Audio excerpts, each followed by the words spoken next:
배움을 진심으로 즐기시고 세상이 어떻게 돌아가는지 그 호기심이 넘치시는 청취자 여러분 환영합니다. 네, 반갑습니다, 여러분. 복잡한 세상의 맥락을 아주 시원하게 짚어보는 오늘 심층 탐구 시간에 오신 것을 환영합니다.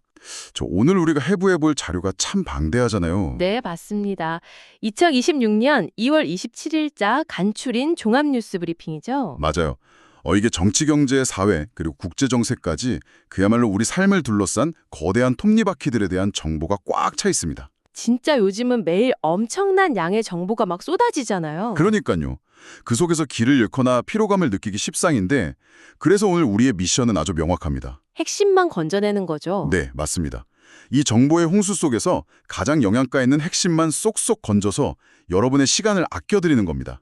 단편적인 뉴스들이 모여서 도대체 어떤 큰 그림을 그리고 있는지 저희가 확실하게 보여드리겠습니다. 네, 수많은 파편처럼 보이는 뉴스들도 하나하나 실로 꿰어보면 결국 거대한 시대의 흐름이 보이기 마련이거든요. 오늘 그 실마리를 제대로 한번 풀어보죠. 좋습니다. 본격적인 이야기에 앞서서 오늘 자료 맨 마지막에 아주 흥미로운 명언이 하나 적혀 있었어요. 아, 마이클 존 보박의 명언이요? 네, 모든 진보는 익숙한 영역을 벗어나는 것에서 시작된다. 저는 이 문장을 딱 읽는 순간 이거다 싶었거든요. 진짜 오늘 우리가 다룰 전체 테마를 완벽하게 관통하는 한 줄이죠. 네, 오늘 살펴볼 자료들의 면면을 들여다보면요. 무려 100주 넘게 이어지던 부동산 상승세가 꺾이기도 하고 네. 또 영원을 꺾였던 국제 외교의 규칙이 완전히 뒤바뀌고 있습니다. 그러니까 정치든 경제든 사회든 거의 모든 분야가 기존에 우리가 편안하게 느끼던 그 익숙한 영역, 이른바 컴포트 존에서 강제로 쫓겨나고 있는 상황인 거죠. 맞습니다. 강제로 밀려나고 있는 거죠. 자, 그럼 이 내용을 하나씩 풀어보죠. 가장 먼저 경제의 변곡점입니다. 그중에서도 우리 모두의 귀가 번쩍 뜨일 부동산 시장 이야기인데요. 네, 드디어 올 것이 왔죠. 방금 익숙한 영역이 깨졌다고 하셨는데 그 철옹성 같던 강남과 서초 아파트 값이 무려 99주 연속으로 상승하다가 네. 드디어 하락으로 돌아섰습니다. 용산 아파트 값은 딱 100주 연속 오르다가 꺾였고요. 100주요. 서울 전체 상승폭도 확연하게 둔화가 됐습니다. 근데 여기서 진짜 기가 막힌 기현상이 하나 벌어지고 있어요. 어떤 거죠? 그 집이 워낙 안 팔리니까 다주택자들이 집을 사려는 매수자한테 수억 원을 직접 빌려주면서까지 매도를 시도하고 있다는 겁니다. 아, 제발 내 집 좀 사달라고요. 네. 아니, 집 파는 사람이 사는 사람한테 대출을 해준다뇨. 이게 마치 식당 사장님이 손님한테 우리 집 밥 좀 드시면 제가 밥값 빌려드릴게요. 이거랑 비슷하잖아요. 그렇죠. 그만큼 시장에 꽁꽁 얼어붙었다는 건데 여기서 흥미로운 지점은 바로 그 기저에 깔린 시장의 심리입니다. 심리요? 네, 생각해보세요. 매도자가 수억 원을 무이자로 혹은 아주 싼 이자로 융통해주겠다는 파격적인 조건을 내걸었는데도 거래가 안 됩니다. 사람들이 그냥 관망만 하고 있어요. 안 사는 거군요. 네, 이건 매수자들, 그러니까 시장 참여자들이 전문가들이 경고하는 추가 하락에 대해서 엄청나게 강한 믿음을 가지고 있다는 뜻입니다. 어차피 더 떨어질 텐데 왜 사냐 이거군요.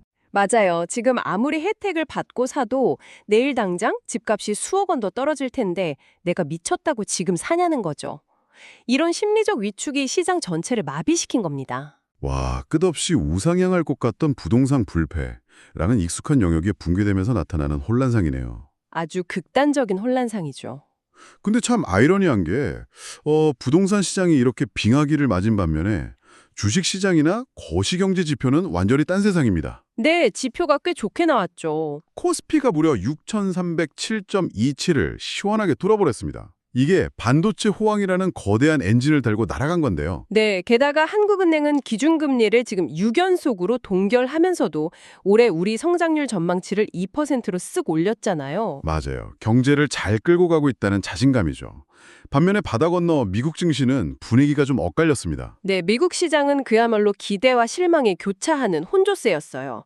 다우지수는 4,949.10으로 5만 선 코앞에 도달했거든요. 와, 5만이요? 네, 소폭 상승을 한 건데 문제는 시장의 가장 뜨거운 감자인 엔비디아였습니다. 실적 발표가 있었죠? 네, 실적 자체는 되게 좋았어요. 그런데도 주가가 급락했습니다. 아니, 왜요? 왜냐하면 시장이 요구하는 기대치, 그 눈높이가 우주 끝까지 올라가 있었기 때문이죠.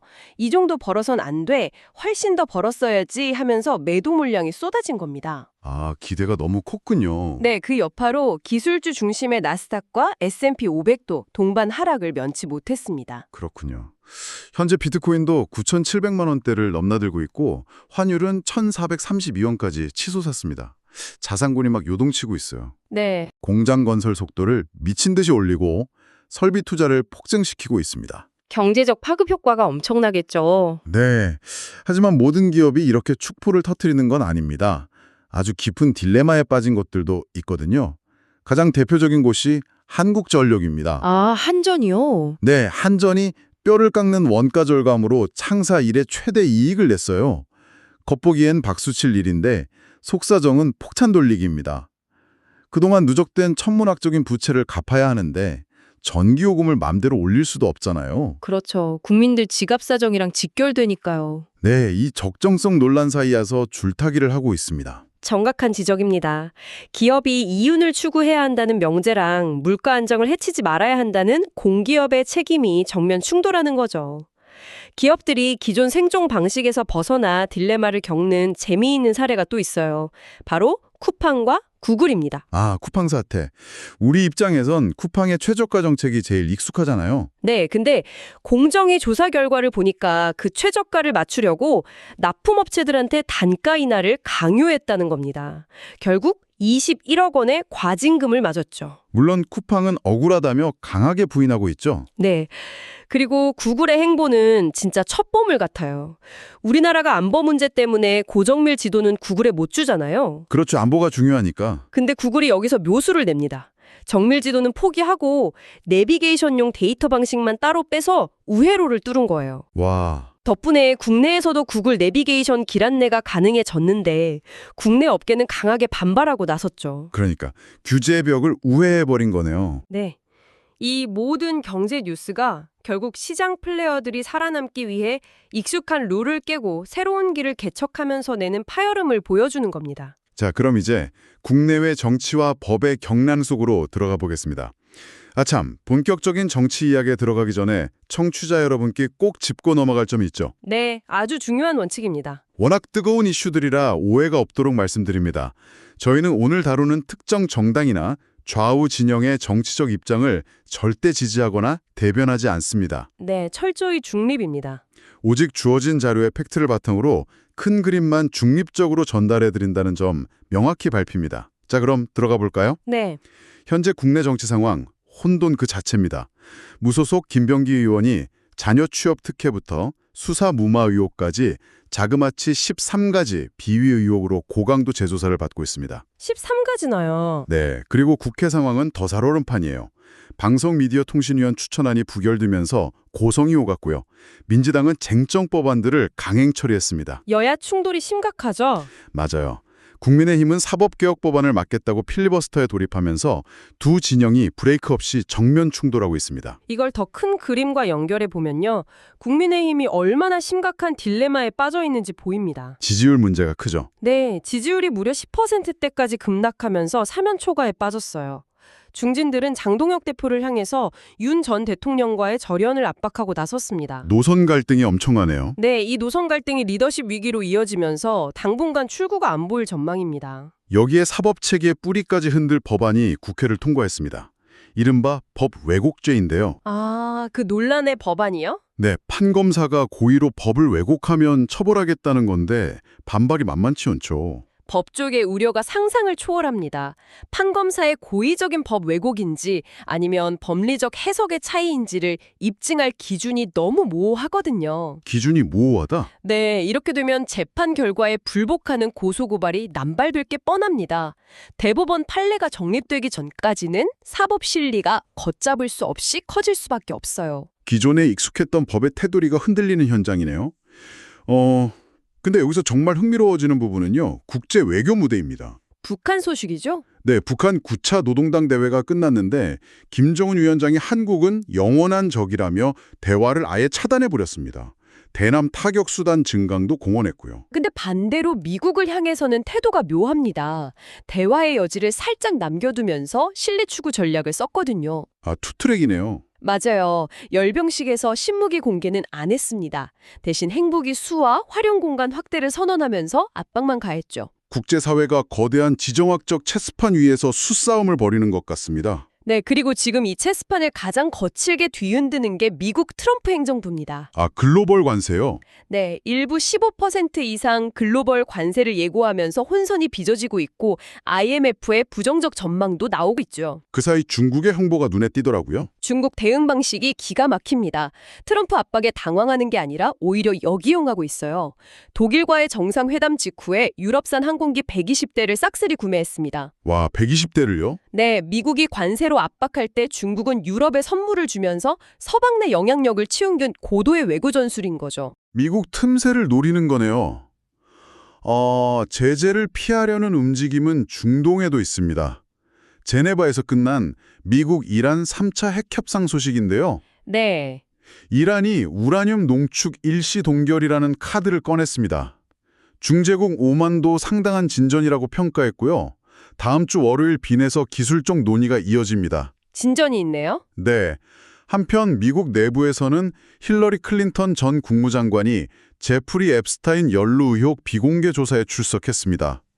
만남을 전면 부인하며 공화당의 정치적 쇼라고 아주 강하게 비판했죠. 네. 이렇게 거대한 국제 외교전, 정치 공방 이야기를 쭉 해봤는데요. 다시 시선을 우리 일상생활과 사회 문제로 돌려보면 어떨까요? 네, 익숙하게 우릴 지켜줘야 할 영역이 무너져 내린 안타까운 소식들이 있습니다. 포항 신도시 어린이 보호구역에서 발생한 참사인데요. 네, 참 가슴 아픈 일이었죠. 초등학생이 도로에 불법 주정차된 차량을 피하려다가 버스에 치여 사망했습니다. 더 화가 나는 건 그 도로가 준공전이라는 이유로 관할 시청에서 불법 주정차 단속을 아예 선 놓고 있었다는 거예요. 행정적 절차라는 명목 아래 아이들 생명이 방치된 거죠. 제도의 사각지대가 낳은 참사입니다. 네, 또 하나 우리가 눈여겨봐야 할 사회 문제가 경제적 불안 심리를 파고든 범죄입니다. 백화점 상품권에 투자하면 연 400% 고수익을 보장한다면서 돌려막기로 26명에게 200억 원 넘게 가로챈 일당이 검거됐습니다. 와, 200억이요? 네, 정보의 홍수 속에서 상황을 객관적으로 보는 비편적 사고가 얼마나 중요한지 다시 느끼게 되죠. 맞습니다. 그리고 끔찍한 소식이 또 하나 있죠. 강북 모텔 연쇄살인 사건의 20대 여성 피의자 김모 씨 소식입니다. 약물로 2명을 살해하고 1명을 다치게 한 잔혹한 사건인데 경찰의 비공개 결정과 달리 검찰이 신상공개심의위원회 개최를 적극 검토 중입니다. 범행이 워낙 잔혹하고 유족들 요청도 강력하니까요. 네, 하지만 다행스러운 소식도 있었습니다. 어제 저녁 서울 북창동 먹자골목에 91년 된 목조 음식점에서 큰 화재가 났잖아요. 아, 퇴근 시간에 불이 났죠. 네, 불길 잡는데 3시간 반이나 걸렸고 세종대로가 혼잡했지만 식당 안에 있던 31명이 신속하게 대피해서 인명피해가 단 한 명도 없었습니다. 침착한 초기 대응이 기적을 만든 훌륭한 사례네요. 화재 소식 나온 김에 날씨와 일상 정보까지 짚어드릴게요. 네, 좋습니다. 김효일 출근길 호남, 경남, 제주에 비가 내리고 강원 산지엔 1cm 눈 소식이 있습니다.